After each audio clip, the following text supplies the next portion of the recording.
The M-1 Garand, the primary infantry battle rifle of World War II. Today, we're going to show you how to field strip this beauty. Okay, the first thing we need to do is make sure that it is unloaded. To do that, we're going to pull all the way back on the operating rod until the bolt locks to the rear. We can see that there's no clip in the magazine, there's no rounds in the chamber.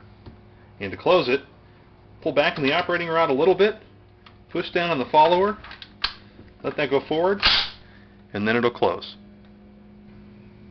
Now in the event that you pull back the operating rod and you see rounds in the magazine, here's what you can do.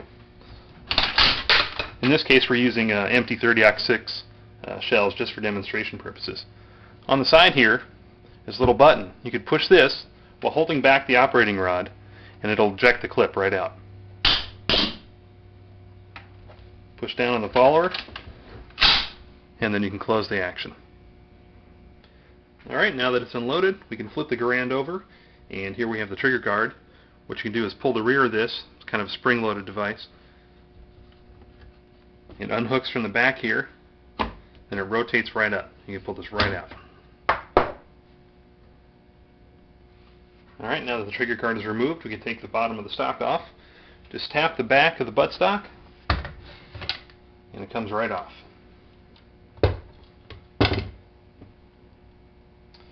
Okay, here's the internal workings of the Garand. We're going to point out some of the parts for you. This is the operating rod here.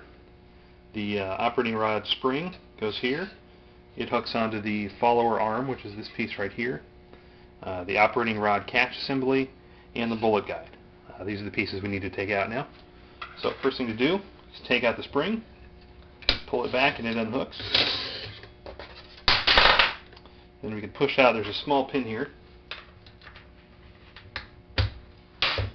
That pin comes right out, and then the catch assembly comes out, the bullet guide, and the follower arm.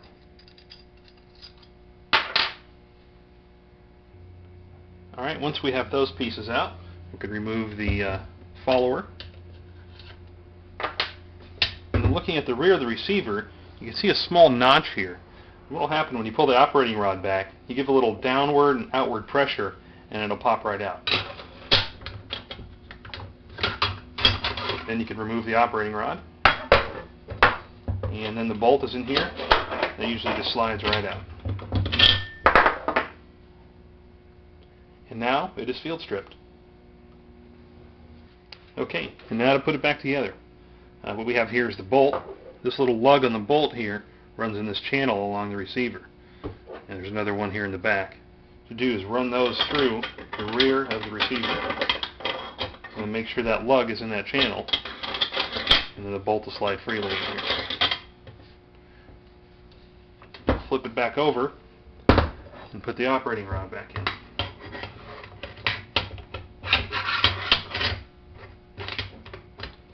And what you have to do is this catch here goes in this spot on the operating rod. And you give a little push and it'll slide back into that notch.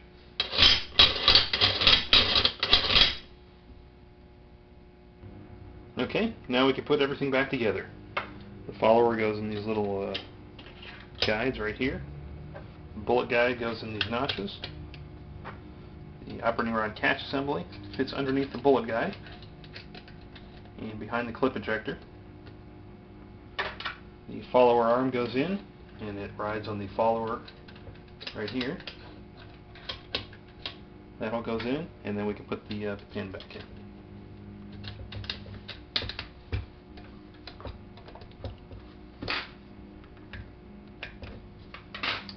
Then that's followed by the operating rod spring.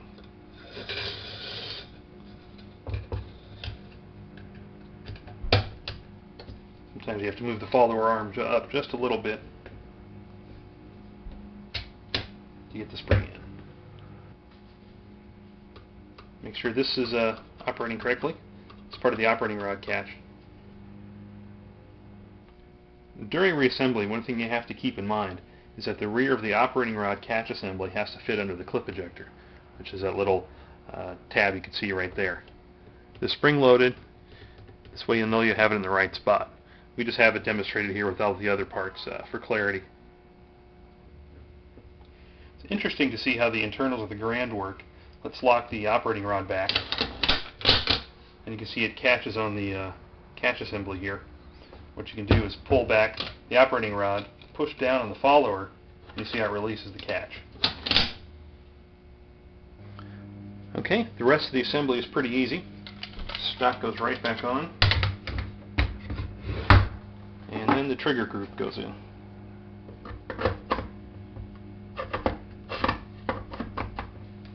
Just push this back in, and it locks in place. Flip the Garand back over, and then all that's needed is a simple function test. Make sure the bolt locks to the rear, push down on the follower, release the bolt, double check there's no round in the chamber, take the safety off, pull the trigger, trigger works, pull it back about halfway, that'll reset the trigger, works like a champ. And that is field stripping in M-1 Garand.